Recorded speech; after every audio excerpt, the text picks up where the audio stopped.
Okay, so not only are we halfway through the work week, we are 1 day away from the Zags Sweet 16 game. Yeah, Gonzaga will play Florida State tomorrow in Los Angeles. The game will start at around 7 o'clock on TBS. Our Darnay trip, Evan, they're live in LA tonight. Covering the game, they thought they were trading the rain for some sunshine, but you guys had some rain today as well.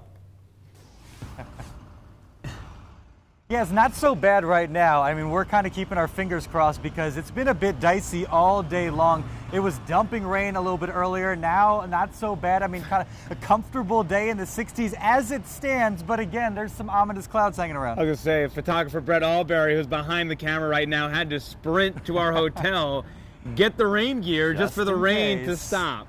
So he is the one that mushed the rain into stopping for us, which is wonderful. But looking at the long-term forecast, which the meteorologists always like to refer to, a week out, it's about 70s and sunny, exactly what you'd hope for if you're in Southern California, but it looks like we're going to miss some of that. Zags, of course, here playing their first NCAA tournament game ever in Los Angeles, making their 4th straight Sweet 16. Of course, the only program in the country to now have made it 4 consecutive years. So they have experience on their side, especially with the Florida State squad on the other end of the sideline. They're here for the first time in 7 years, just the 5th in program history for them. Again, 4th in a row for the Zags. Beyond this stage of the tournament, Zags, of course, have experience playing in the biggest game of the season last April. That experience should serve them well now that they're back in the second weekend of the tournament. We all as a team, we're very excited to be here, especially before the season. Nobody know what it was about, and we all believe in we can make it here, and now we're here. We're just trying to make a run to get to the Final Four. It's definitely a blessing to be here. I mean, a lot of people counted us out, said we weren't even going to make the tournament. So, I mean, we definitely play with a chip on our shoulder right now. All the guys love it. We're just trying to live in the moment. So that is one big difference, the fact that Florida State has not been here in quite a while. But if we talk about one similarity, it's the tenacity in pressure moments. Gonzaga has shown its ability to edge out close games, and Florida State is coming off a win against top-seeded Xavier, where the Seminoles went on a 22-8 run to close out the Musketeers and complete the comeback victory. We know the Zags aren't afraid of pressure-packed moments late in games. Well, neither is Florida State. Oh, just our toughness. I mean, like I said, we've been underdogs all year. You know, we've been in plenty of situations like that, being down and have to fight back and come back. Using different, people on the court. It's always a different group of 5 people out there, getting the job done, and that's what's special about our team. Some games we won't play up to our potential, and just our fight will just help us win. Especially on the defensive end, our defense is just what most teams say is smothering. We pick up 94 feet, so it's chaos.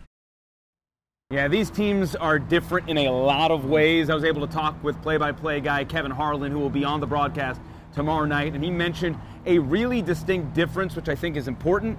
One, Florida State, they like to be freewheeling, move, run and gun, while Gonzaga is very structured. They have a system, and you run the system. So what's going to win out?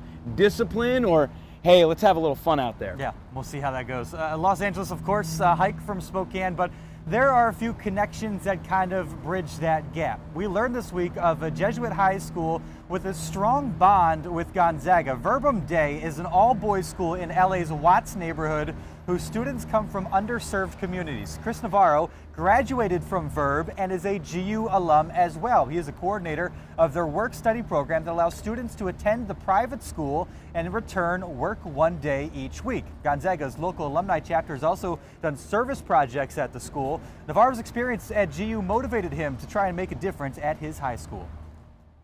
I just saw the engagement from the alumni, not only who would constantly come visit the campus, but who would also work on campus. I had never seen that sort of dedication and commitment to the mission of a school, and that rubbed off on me very positively, to where once I graduated and I came back to California, one of the first jobs that I looked for was here at my high school, in hopes to hopefully instill that sort of alumni commitment and dedication, as well as try to recruit future Zags. Very, very cool to see the work he is doing and how GU kind of inspired him to do that. Some well-known alums from Verbum Day. They've had a powerhouse high school basketball program, longtime NBA veteran Andre Miller, of course, went on to Utah, came from Verbum Day, as well as one current Zag, assistant Donnie Daniels.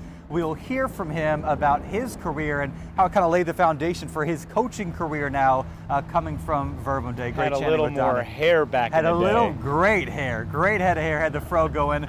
Coming up at 6 o'clock, we'll hear from Donnie and the Bulldog Madness Special at 7 at 6 o'clock. We'll hear from one of the biggest Zag alums here in LA, of course, Big Ed. Always a great time chatting with him. Back to you guys in the studio. All right.